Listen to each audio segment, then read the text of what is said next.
के तपाईले संसारमा भइरहेका घटनाहरू हेरेर कहिल्यै सोच्नु भएको छ के हामी अन्तिम समयमा छौं? युद्ध, भूकम्प, रोग, प्रेमको कमी के यी सबै बाइबलमा पहिल्यै नै लेखिएको थियो? आज हामी हेर्नेछौं अन्तिम समयका चिन्ह र संकेतहरू। अन्त्यसम्म हेर्नुहोस् किनकि अन्तिममा एउटा महत्त्वपूर्ण सन्देश तपाईका लागि छ। 1. युद्ध र राष्ट्र विरुद्ध। बाइबलमा विशेष गरी मत्ती 24 अध्यायमा येशूले भन्नुभयो, राष्ट्र विरुद्ध उठ्नेछ। आज संसारभरि युद्ध, तनाव र अस्थिरता बढिरहेको छ। देशहरूबीच शान्ति कम हुँदै गएको छ। यो केवल राजनीतिक समस्या होइन, यो बाइबलमा भविष्यवाणी गरिएको चिन्ह हो। 2. भूकम्प, अनिकाल र महामारी। येशूले भन्नुभयो, विभिन्न स्थानहरूमा भूकम्प र अनिकाल हुनेछ। आज हामी देख्छौं ठूला भूकम्प, नयाँ रोगहरू, महामारीले संसार रोकिनु। यी सबै घटनाहरू संयोग मात्र होइनन्, यी अन्तिम समयका संकेतहरू हुन्। 3. प्रेम चिसो हुनु। बाइबल भन्छ, अधर्म बढ्नेछ र धेरैको प्रेम चिसो हुनेछ। आज मानिसहरू स्वार्थी भएका छन्। परिवारमा विभाजन, क्षमा गर्ने मन घट्दै गएको, मानव हृदय कठोर हुँदै गएको छ। यो पनि अन्तिम समयको चिन्ह हो। 4. धनको मोह र भौतिकवाद।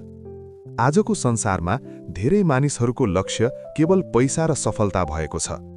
परमेश्वरभन्दा बढी पैसा, प्रसिद्धि, सामाजिक सञ्जाल। तर बाइबलले चेतावनी दिन्छ, धनको मोह धेरै कुराको जरा हो। 5.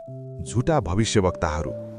येशूले भन्नुभयो, धेरै झुटा भविष्यवक्ताहरू आउनेछन्। आज धेरैले गलत शिक्षा दिन्छन्, मानिसहरूलाई भ्रममा पार्छन्, सत्यबाट टाढा लैजान्छन्। त्यसैले बाइबल जान्नु अत्यन्त आवश्यक छ। 6.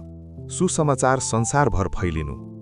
येशूले भन्नुभयो, यो सुसमाचार सबै राष्ट्रहरूमा प्रचार गरिनेछ अनि अन्त्य आउनेछ। आज युट्युब, फेसबुक, टिभी, मिशनरी कार्य, सुसमाचार संसारभर पुगिरहेको छ। यो पनि अन्तिम समय नजिकिएको संकेत हो। 7. सतावट बढ्नु। बाइबल भन्छ, विश्वासीहरूले सतावट भोग्नेछन्। आज पनि धेरै देशहरूमा इसाईहरूलाई जेल, विश्वासका कारण पीडा, तर परमेश्वरले आफ्ना जनलाई कहिले छोड्नुहुन्न। के यसको अर्थ अन्त्य भोलि नै हो? बाइबल स्पष्ट भन्छ, त्यो दिन र घडी कसैले जान्दैन।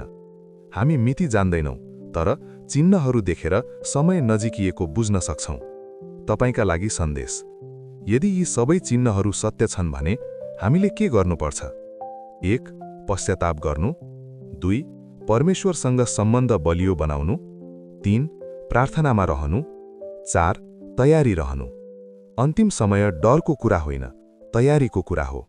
यस्तै बाइबलका कथाहरू सुनेर आफ्नो जीवनमा परमेश्वरको थप आशिषहरू पाउनको लागि कृपया यो च्यानललाई सब्स्क्राइब गरेर सहयोग गरिदिनुहोला।